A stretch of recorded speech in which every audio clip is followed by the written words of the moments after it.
Namaste. Today we're going to see the lesson from the supplementary reader. The title of this lesson is Memories of Childhood.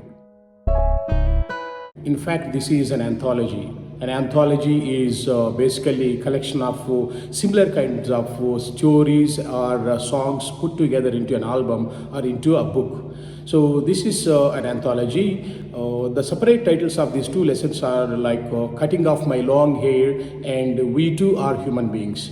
The very titles tell you that this is all about oppression of various types. Oppression has various phases. Sometimes oppression is based on color.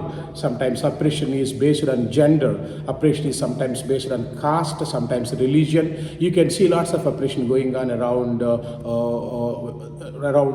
us. Right, so sometimes some of us are actually the victims of oppression of different types. So we will go ahead to see this lesson. This unit presents autobiographical episodes from the lives of two women from marginalized communities who look back on their childhood and reflect on their relationship with the mainstream culture. So mainstream culture, when I say, it means the culture that is accepted by the majority of a particular community. That doesn't mean that the culture of the minority is negligible.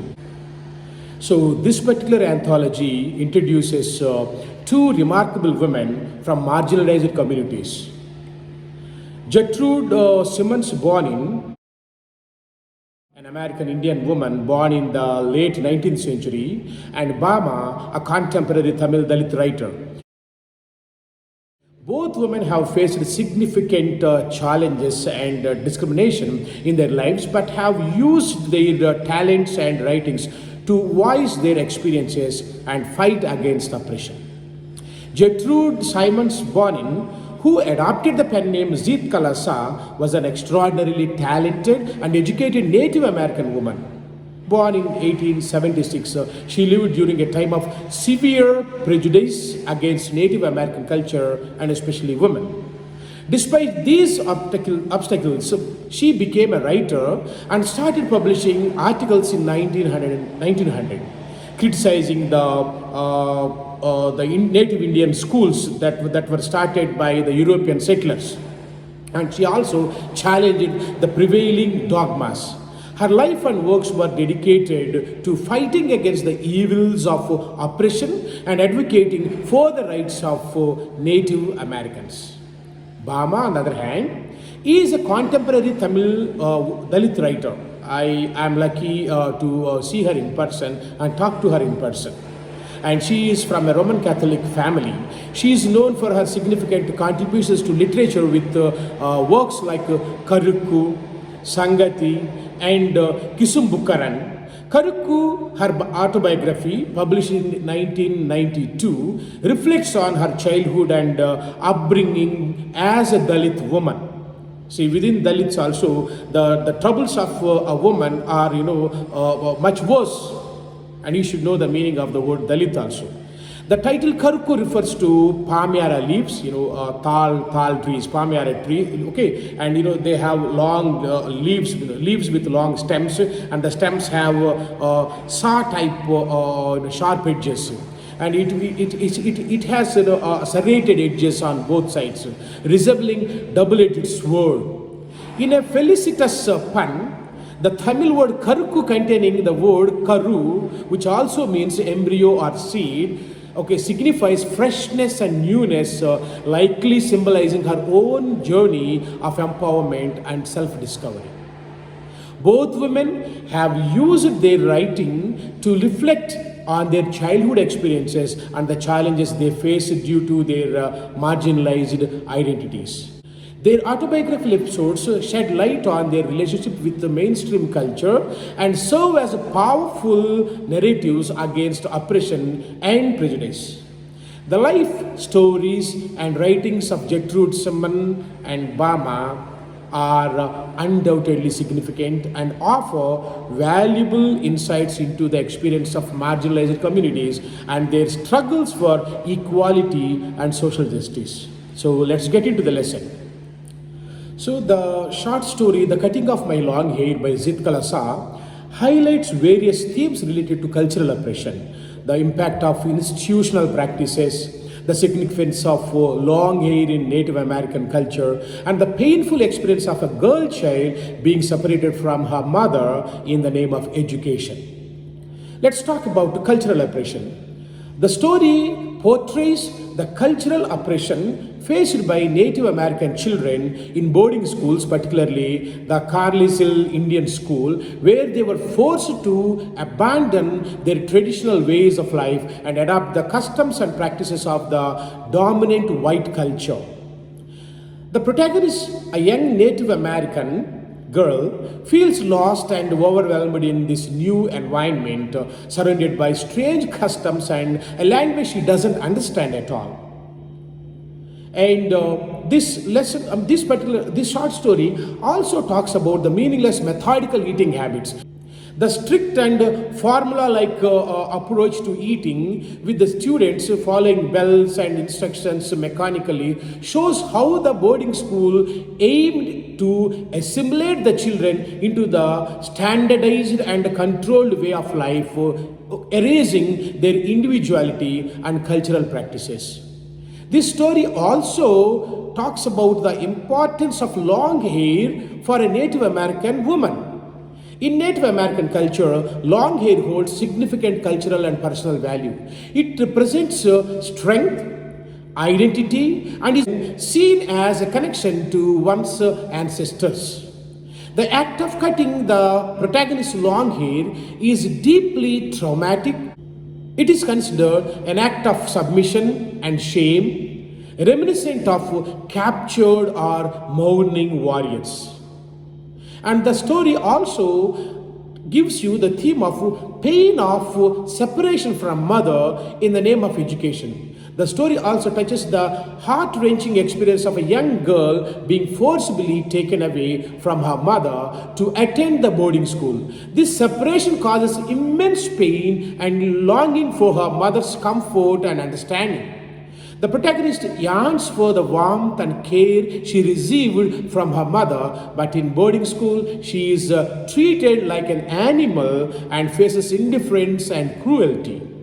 To summarize this story, we can say that the cutting of long hair vividly portrays the struggle and traumas faced by Native American children in the boarding schools, where cultural oppression, rigid institutional practices, and the significance of long hair and the painful separation from their families are central themes. The story sheds light on the unjust treatment and attempts to erase the cultural identities of marginalized communities in the name of education and assimilation. So many times we think that education actually brings you out of oppression, but many times education also is the reason for oppression, especially when it is education of someone else and someone else's culture. Now let's get into the latter part of this anthology. The title of this second part is We Too Are Human Beings, written by Bama.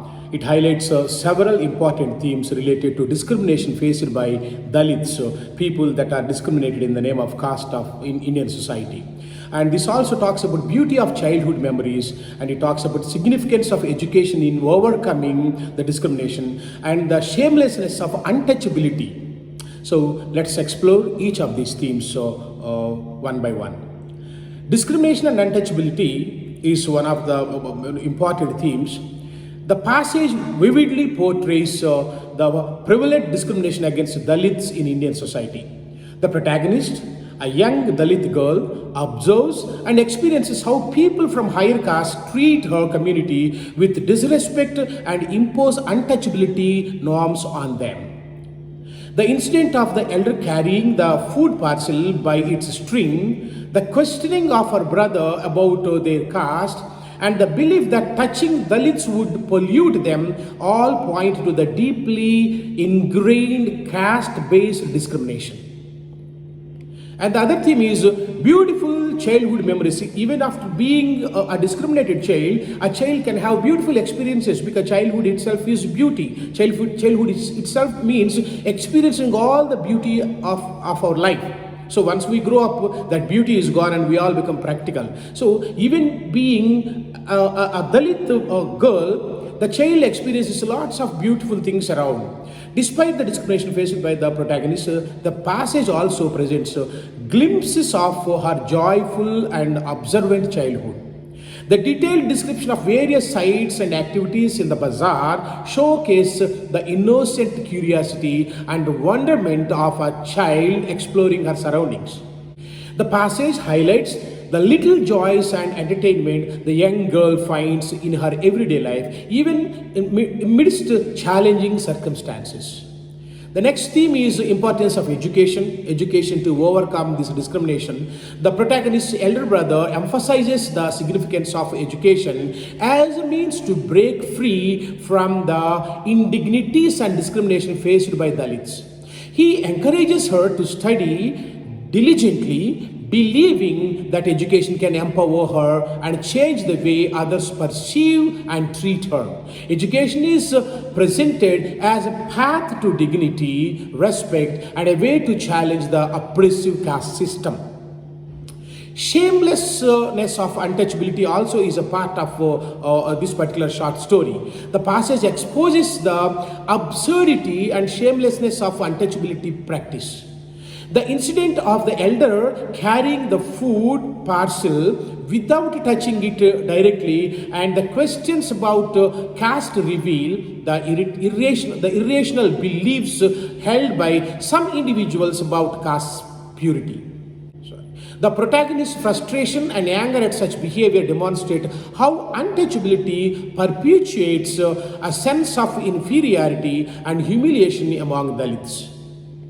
Overall, We Too Are Human Beings touches the experience of a young Dalit girl who witnesses discrimination and untouchability in her everyday life.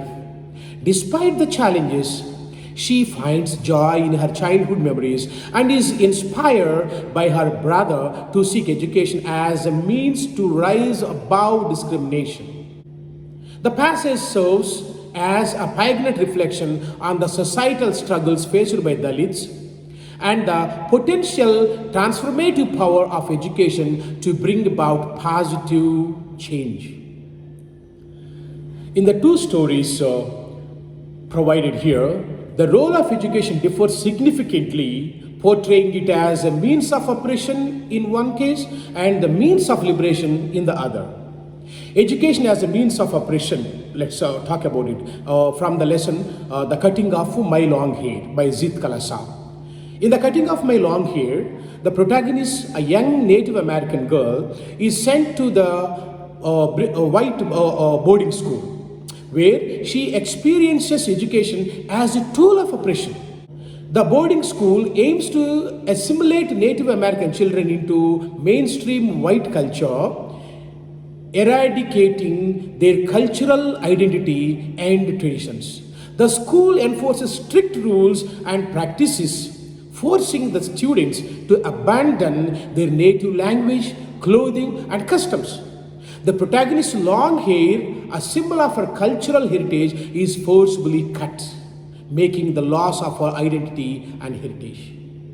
The school's education system aims to suppress Native American culture, leaving the children disconnected from their roots and subjected to cultural erasure. Education as a means of liberation can be seen from the part We Too Are Human Beings by Bama. In contrast, We Too Are Human Beings portrays education as a means of liberation for Dalit individuals.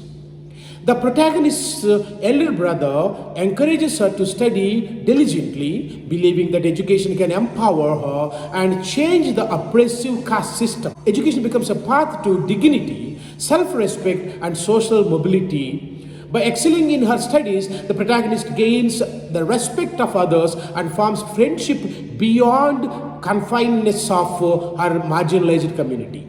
Education offers her the opportunity to break free from the discriminatory norms and prejudices surrounding her caste. It becomes a tool to challenge the oppressive beliefs and practices of untouchability and provides her with the means to assert her human worth. In summary, while the story The Cutting of My Long Hair illustrates the education as a means of cultural erasure and oppression, we too are human beings portrays education as a powerful tool of liberation and empowerment. The difference lies in the way education is implemented and the values it upholds in each story. In the first case, education is used to assimilate and surpass a culture, while in the second case, it becomes a pathway to break free from discrimination and achieve self empowerment. The stories highlight the cultural roles that education can play in either perpetuating existing injustices or challenging and dismantling oppressive systems. Thank you so much for being my patient listeners.